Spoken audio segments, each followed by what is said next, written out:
Dahil gagawa tayo ng ating version ng refrigerated Graham cake, square lang yung ating in-order pero available ito sa heart shape, circle, and 3-in-1. Meron din silang 3-in-1. And since sinatry pa lang natin, kaya ang in-order lang po natin is itong square. At yan ang itsura niya. Non-stick na siya. And napakakapal niya. Meron din siyang magandang lock dito sa gilid. Yan, kapag i-detach na natin yung na-mold natin na cake. And ang kagandahan nito, may parang lock siya dyan. May, ano ba tawag dito? Yung parang nakasealed talaga siya dyan. Ayan. Kung hindi mo nga alam na siya ay natatanggal or removable, ay hindi mo siya mapapansin kasi talaga namang silyadong-silyado yung mga gilid niya once na siya ay nakalock na dyan. And yan ang ating na-order na molder. Ready na tayo for ating refrigerated Graham cake.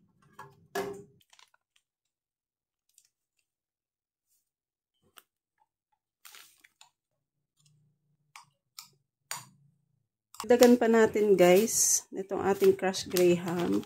Kasi dapat yung texture na ma-produce natin dito, hindi masyadong basang-basa, hindi din naman masyadong dry na dry.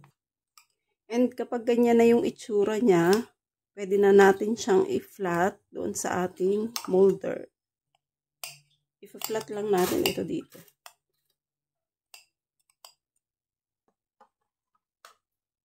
Set aside muna natin to.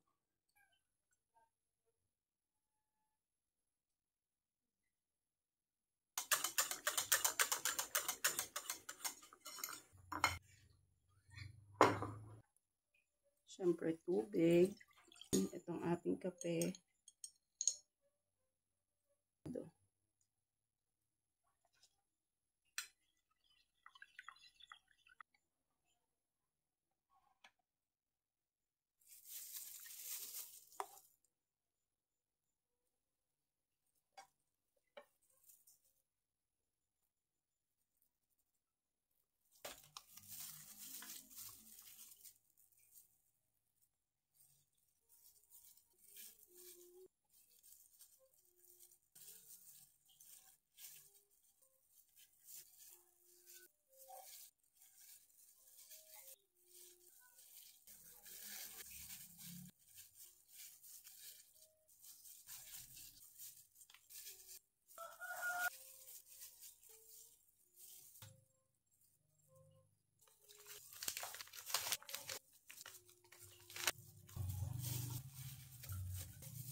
And kapag na-arrive nyo na yung gusto nyong taas or gusto nyong kapal nitong ating patas ng graham cracker, ay magluluto naman tayo ng ating jelly.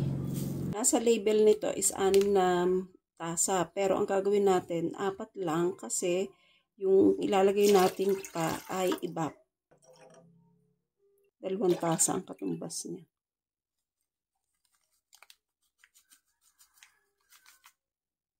And haluin muna natin.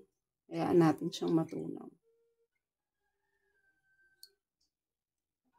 And 4 na kutsara white sugar.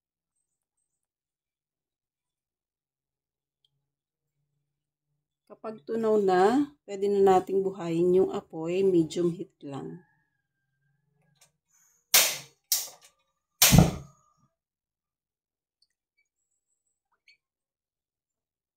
Nag-awas siya guys. Hindi ko na lang na video.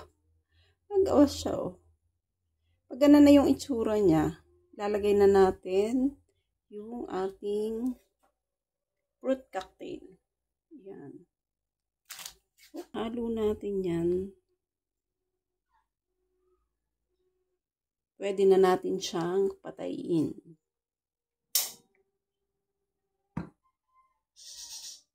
And halu-haluin lang natin para mabilis lumami.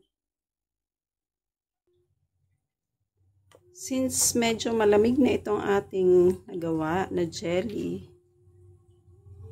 ay bubuhos na natin dito. Medyo mabigat.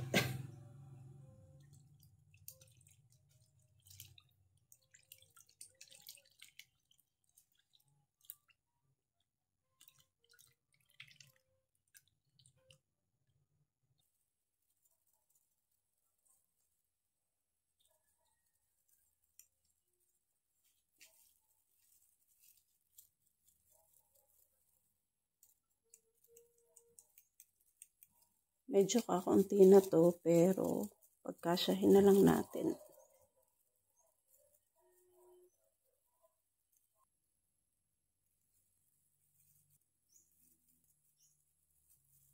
Lalagay natin to sa freezer ng 1 hour and then pwede na siyang kainin.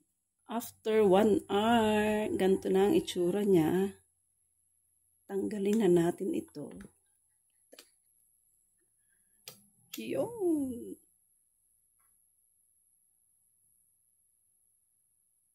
Wow!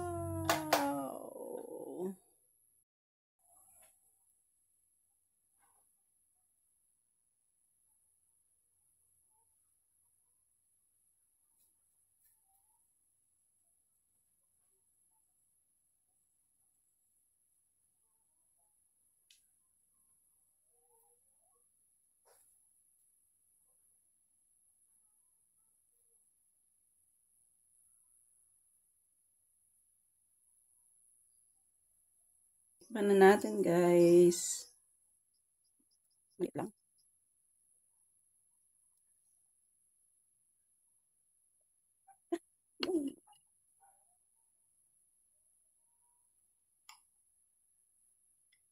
One hour pa lang tong nasa rep.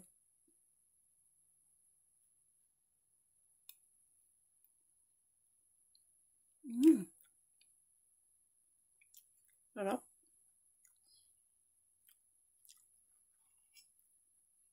Tama lang yung tamis niya.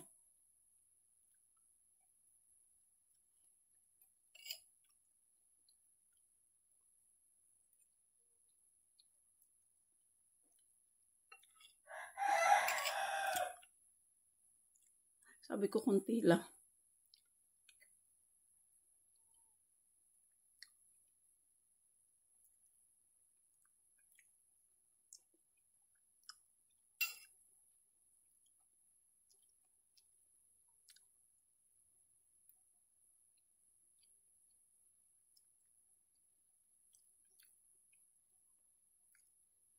Tumutulo.